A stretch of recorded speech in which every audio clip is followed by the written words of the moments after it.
Anna steps into the dimly lit apartment building, the air stale with a mixture of paint and something faintly metallic.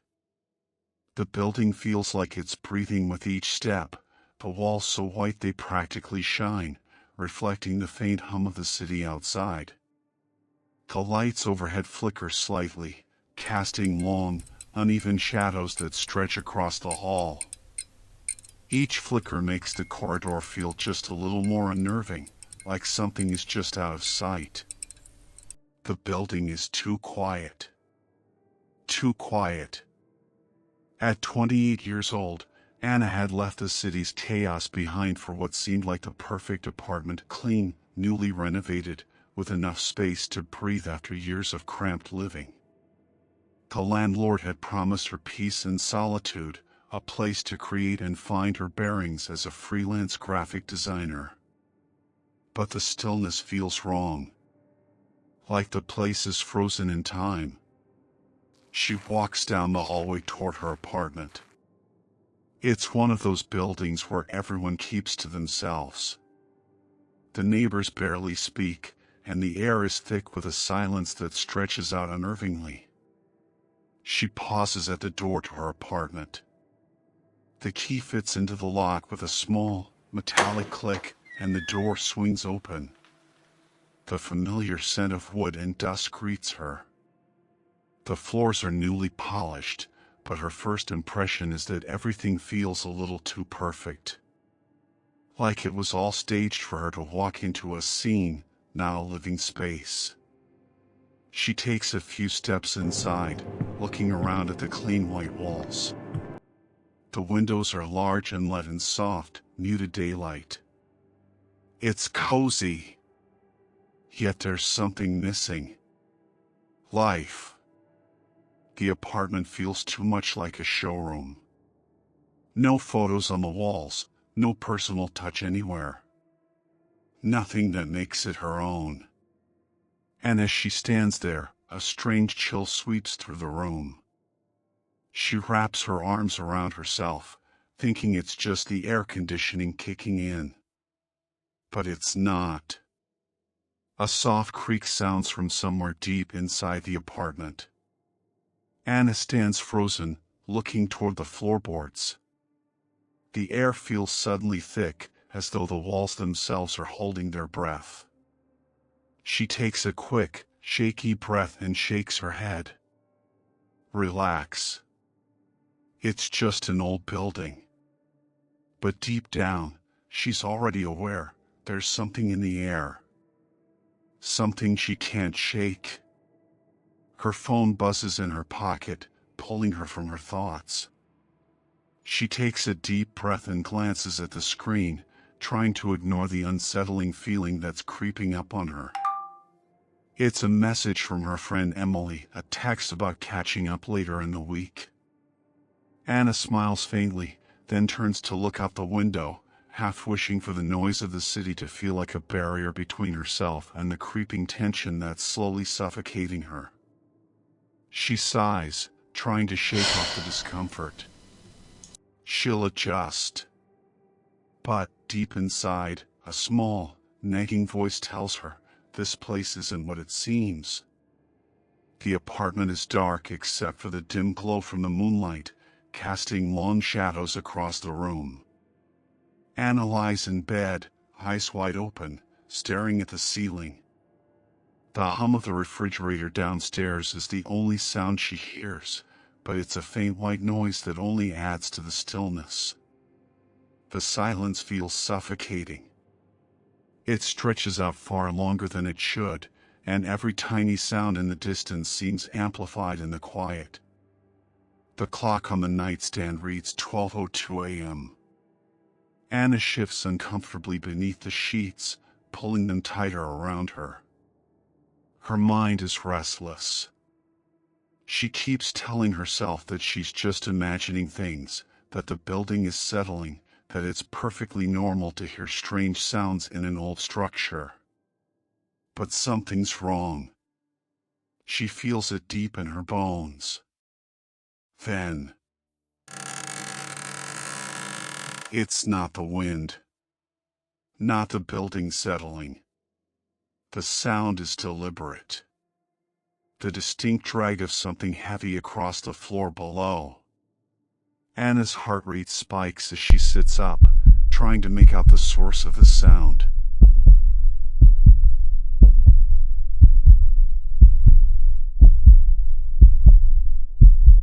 Someone's knocking from below. She lies still, too scared to move, her mind racing.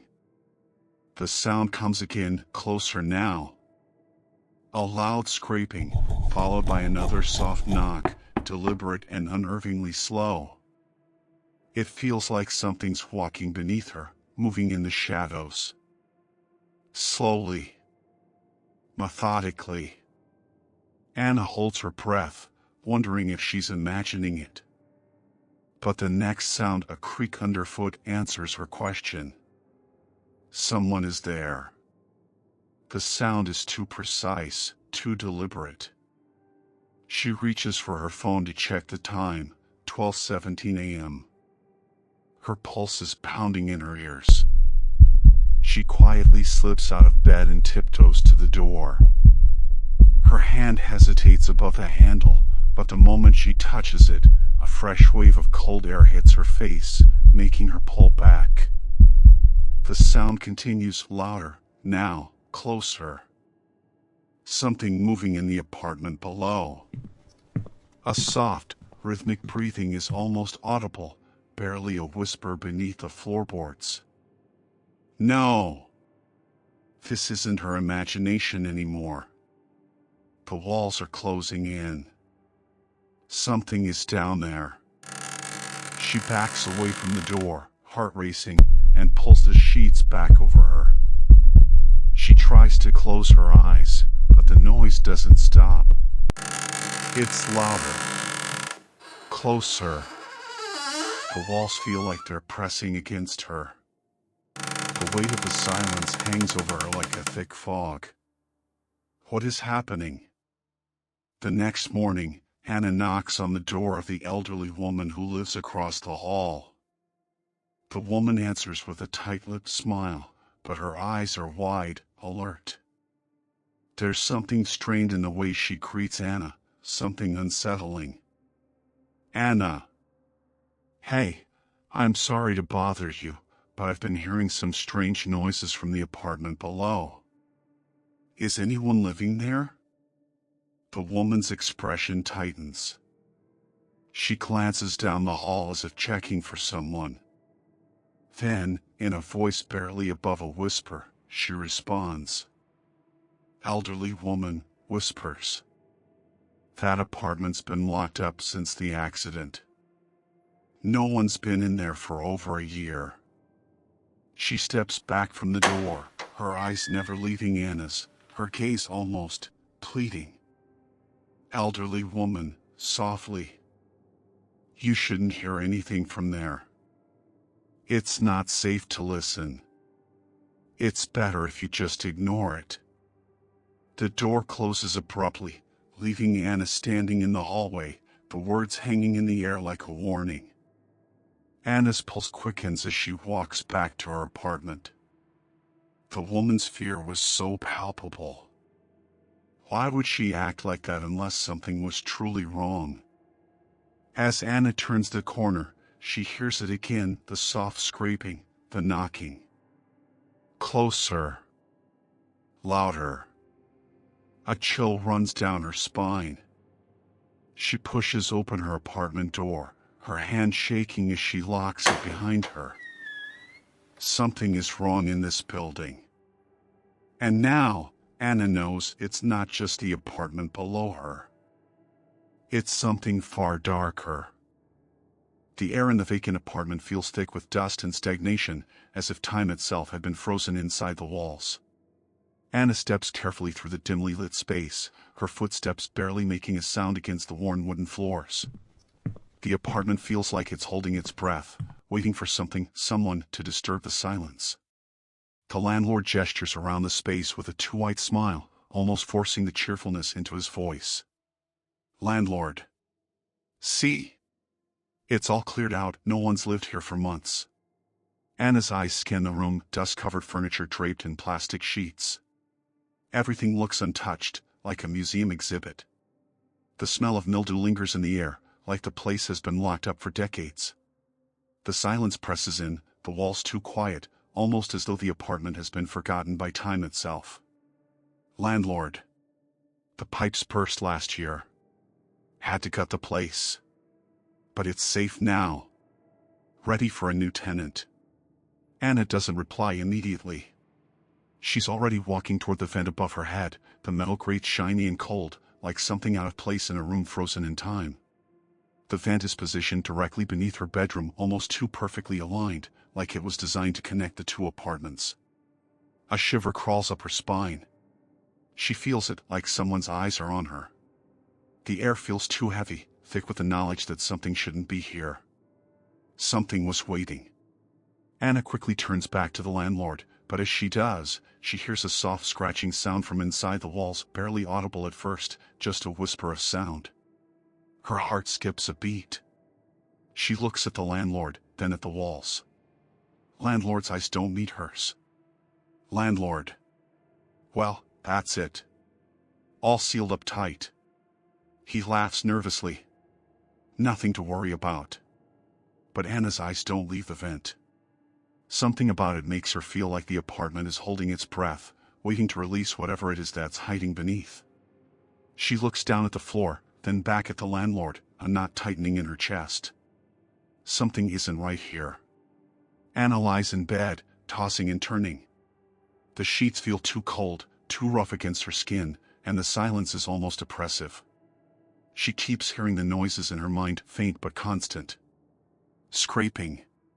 Tapping. Like something is moving beneath her, moving closer. A soft hum from the refrigerator echoes in the stillness of the room. 12:35 a.m. Anna lies on her side, wide awake, staring at the ceiling. She thought she'd heard something earlier, a soft, almost imperceptible whisper beneath her bed. But it could have been the wind. Or maybe just the building settling, like the landlord had said. She pulls out her phone, shaking, and opens the camera app. After a long moment, she positions the motion-activated camera beneath the vent, convinced that there must be an explanation. It connects to her phone. She sets it up, telling herself, just to prove I'm not crazy. The next morning, her phone vibrates with a notification. Motion detected, 3:42 a.m. Her heart races. She opens the notification. The video loads, grainy and distorted, the angle shaky. She watches in horror as the camera shows the vent beneath her. Then a shape. A figure. A man. Crawling. Slowly. Methodically. Shirtless and dirty, his skin pale and mottled with grime. His back arches unnaturally, his movements jerky. His head tilts up, and his eyes lock onto the camera. He's smiling. It's not a friendly smile. It's unnerving, twisted. The man is smiling as if he knows her. Her breath catches in her throat. She feels suffocated. Her phone feels like it weighs a ton as she grips it tightly in her shaking hands. He doesn't blink. His eyes never leave the camera. And as he inches closer toward the vent, his smile widens, distorting his face into something unnatural. Anna gasps, her throat closing as her vision blurs. She can't breathe. No! What the hell is this? She yells, the words strangled in her throat, her body shaking uncontrollably as the video continues to play, the figure crawling closer, his eyes never once blinking. She can't move. She can't think. The terror floods her body, and she throws the phone across the room in panic. But it's not over. She knows it isn't. It's never going to be over. The room feels cold. The fluorescent lights overhead flicker sporadically, casting a harsh light on the scene. Anna stands in front of the officers, the video playing on the small screen between them. Her eyes are wide with panic, her breath shallow. You said this happened at 3:42 a.m.? This looks like some kind of prank video. He squints at the screen. Could be one of those deepfake things, right? Anna shakes her head, voice rising in desperation. Anna, frenzied. No! This isn't a prank. That's not a glitch. I saw him. I saw him under my floor. He was smiling at me. I'm not making this up. The officers exchange a glance. Maybe you're just stressed. This could be a side effect of stress or a lack of sleep. Beat. You said you just moved in. Could it be anxiety? The words cut through her like ice. She feels isolated. Why can't they see? The fear surges up inside her throat, choking her. Anna, pleading. You don't understand. You don't know what's happening. There's someone in my walls, and he's watching me. He's watching me right now. But it's no use. The words feel hollow. Maybe you should think about talking to someone. Just for your own peace of mind. Her heart shatters. She's alone. The paranoia creeps into her bones like ice. Anna locks every door. Nails every window shut. She sets up multiple cameras around the apartment, each one pointed at the corners, the closet, the vent. The knife she sleeps with is always within arm's reach. But nothing can calm her. Nothing can take away the feeling that she is being watched. The apartment feels smaller now. The walls closer, pressing against her. Every sound seems amplified, each creak of the floor, each whisper of wind against the window, each soft knock from below. She gets up to use the bathroom, but when she comes back, her toothbrush is missing. She checks everywhere, under the sink, in the trash. It's gone. The milk has been opened, the cap twisted slightly off. Her towels are damp, though she hasn't showered. Her skin crawls. No! No, no, no, this can't be happening. She screams into the empty apartment, her voice ragged with terror. Another video. Motion detected, 3:41 a.m. She watches. Again. This time, the man is inside her closet. He's crouched there, eyes wide open, his body contorted as he watches her from the shadows. And this time, he whispers. The sound crawls into her ears like a poisonous fog. Her legs give way beneath her as she crumples to the floor. She's not alone anymore. Nothing. Her breath hitches in her chest as she stumbles back. Her eyes dart around the room. The feeling of being watched is unbearable. The silence that follows feels like a trap, like the air itself is closing in on her. Her chest rises and falls rapidly as she gasps for air. Her head spins. It's not over. It's never over. She turns around, desperate to see if the man is behind her. But as she faces the room, he's right there.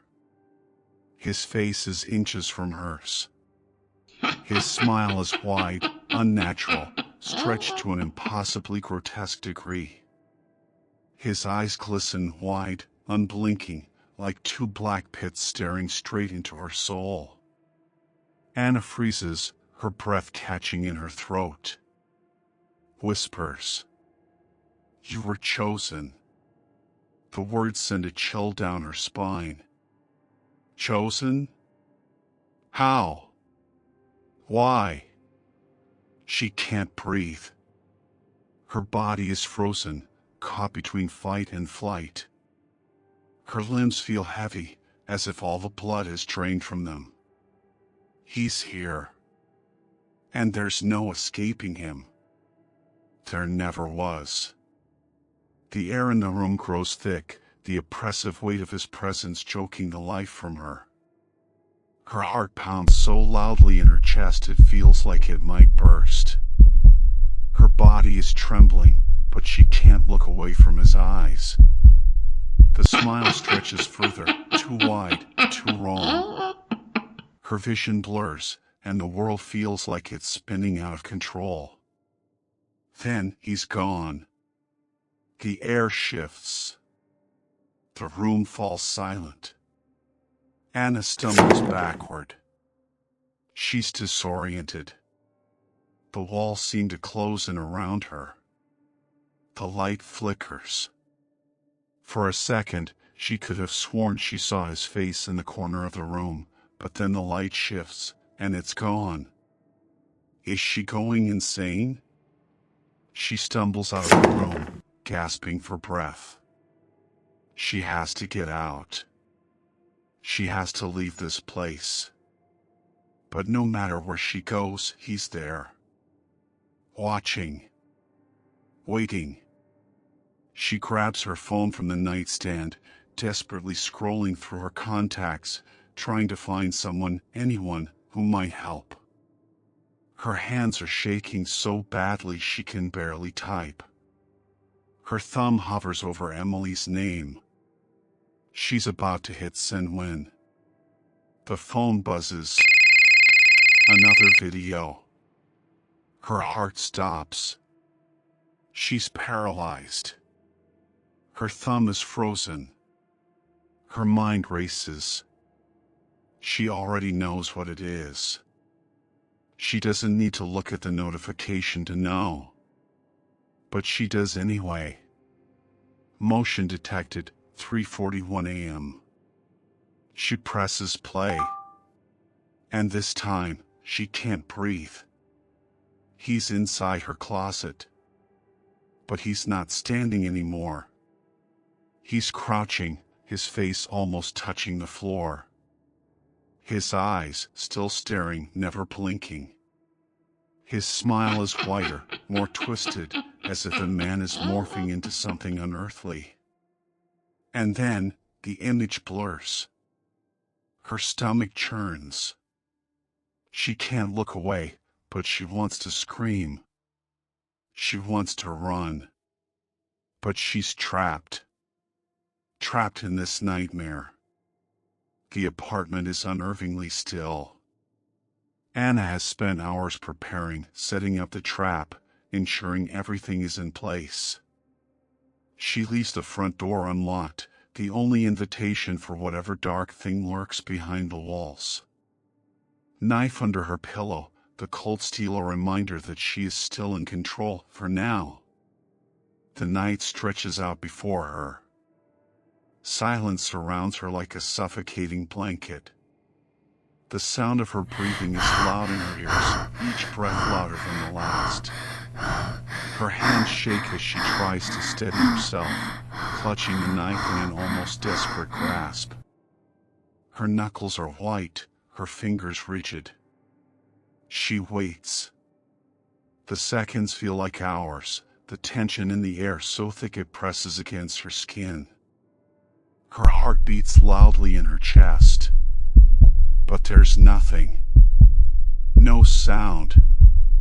No movement. Only the oppressive weight of the silence. Anna's eyes dart around the room, her senses straining. Every floorboard creak feels amplified. Her mind races. What if he's already in here? She breathes in. Slowly. Trying to calm herself. Trying to stay rational. Then. Creak. The closet door moves. Just slightly. The hinges groan softly, barely audible. Her heart lurches in her chest. He's coming. Creak. The door opens. It moves inch by inch, agonizingly slow, like a countdown, each second stretching into an eternity. The silence grows unbearable. Anna's breath catches in her throat. Her skin prickles. He's there. He's so close. She feels the knife beneath her pillow, her fingers itching to strike. She holds her breath, forcing herself to stay still. She can't make a sound. If she makes a sound, it'll be too late. The door opens further, the darkness in the closet growing thicker.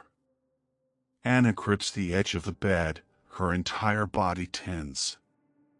Waiting. Then, snap. She can't hold it anymore. The scream bursts out. Her voice breaks the stillness of the apartment. She jumps forward, the knife raised in her hand, her heart pounding in her throat. The closet is empty. Anna doesn't know how she gets to the basement. The building feels like a labyrinth now, endless, twisting corridors of pipes and maintenance shafts. The walls are narrow, coated in dust, and the air smells like decay.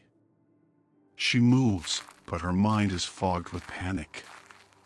Her breaths are shallow and quick as she stumbles through the dark. Every corner feels like it's closing in on her. She hears the faint echoes of her own footsteps, muffled, as though the sound is being swallowed by the walls. She comes across a set of old photos, some pinned to the walls, others scattered on the floor. Her stomach turns when she sees them, photos of her, taken in her apartment. But they're not recent. They look like they were taken months ago. Her heart races as she picks up one of the photos, the edges worn and torn. It shows Anna, sitting at her desk. But she's not alone. In the background, there's a shadow too dark to make out, but the eyes, she can see the eyes. His eyes. She stumbles back, dropping the photo as her mind whirls. No! This isn't possible. She's not just a tenant. She's been part of this. Part of the game he's been playing for years. The apartment building was never just a place to live.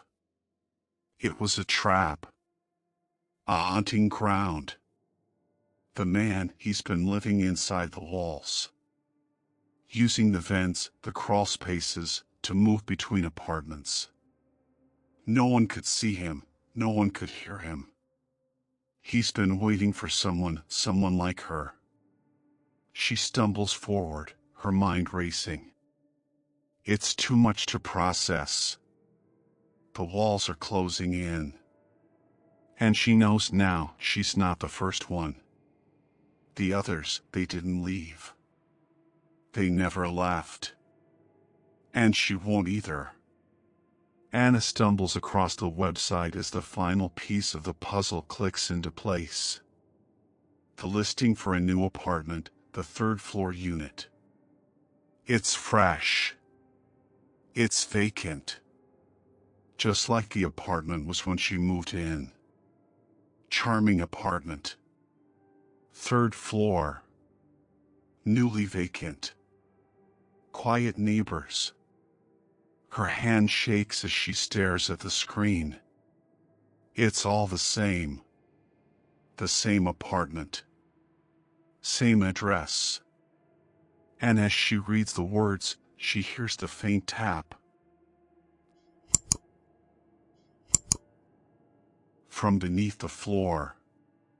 The listing flickers for a second, and just for an instant, she sees it, his face. Grinning. Eyes wide open.